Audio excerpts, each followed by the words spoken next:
mag-question nga kung tama ba ato ay anong gamay ako ang score sa exam nga nagbasa man ko.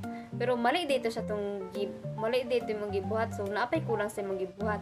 Ani, sa number 2 kay self-examination, kay diri kay marag na-reflect na nimo ba na nimo nga ay mali lang po dito akong gibuhat na pagbasa lang, dapat ay nag-memorize ko, nag-analyze ko ana.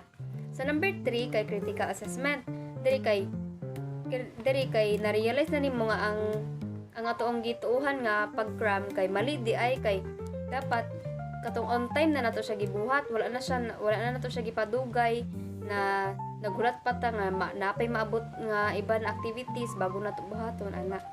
So sa number 4 kay katong shared transformation, diri kay dili lang pud ikaw nag-struggle, ang iba pud ay so dapat magbuhat na mong aksyon kay para dili na mo problema sa sunod ninyo na exam.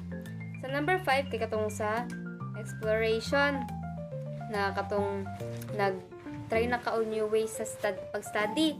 Ito kay nag-group study mo, nag-share mo, brainstorm mo, namoy time management like karang dili na ninyo huna-hunaon na naapay iba na buhaton kay nabuhat naman ninyo siya. So sa number 6 katong sa plan.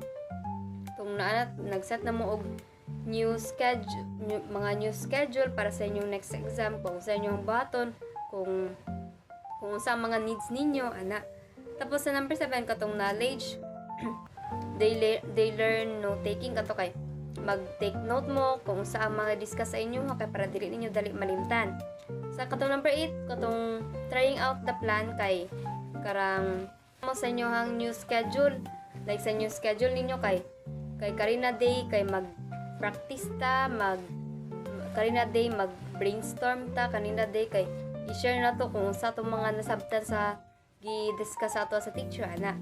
Number 9 kay katong sa competence, diri kay kay prepared na ka, confident na ka sa imong answer, maging confident na ka kung sa magawa sa exam kay mabata nimo ang answer kay gi-follow man niyo tong schedule ninyo, inyong plano kay gi-actionan ninyo ana.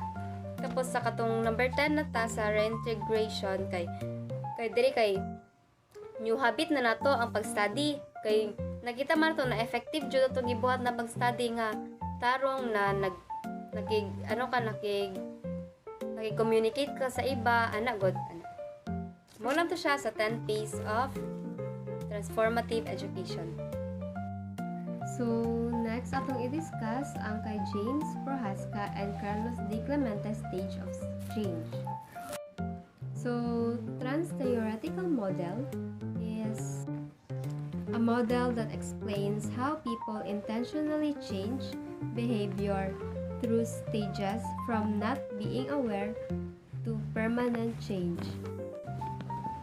So, naay 6 ka stages of change. Number 1, pre-contemplation or not ready. Number 2, contemplation or getting ready. Number 3 is preparation or ready. Number 4 is the action. Number 5 is the maintenance. And the number 6 is the termination. So, ang first kay pre-contemplation or not ready. So, ang meaning niya is the person does not see the problem or has no plan to change. For example is scrolling all night is not a problem. So, diri unaware siya na ang pagsikitig scroll sa kapag gabi karang gamit imong cellphone ana kay problem na gud na siya like wala na kay time sa imong sarili, wala ka nagaisip na dapat matulog kag sayo ana. So sa number 2 is the contemplation or getting ready.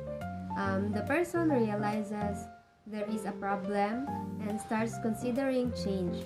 So sa akong example is maybe I should sleep earlier. So diri naging aware siya nga mali dito iyang pagbuhat na karang mag-scroll lang kada gabi kay murag na-realize gud niya na dapat matulog siya ana, maybe karang murag ginaano niya sa sarili na siguro matulog kaya ako sayo ana. So itong number 3 is the preparation or ready.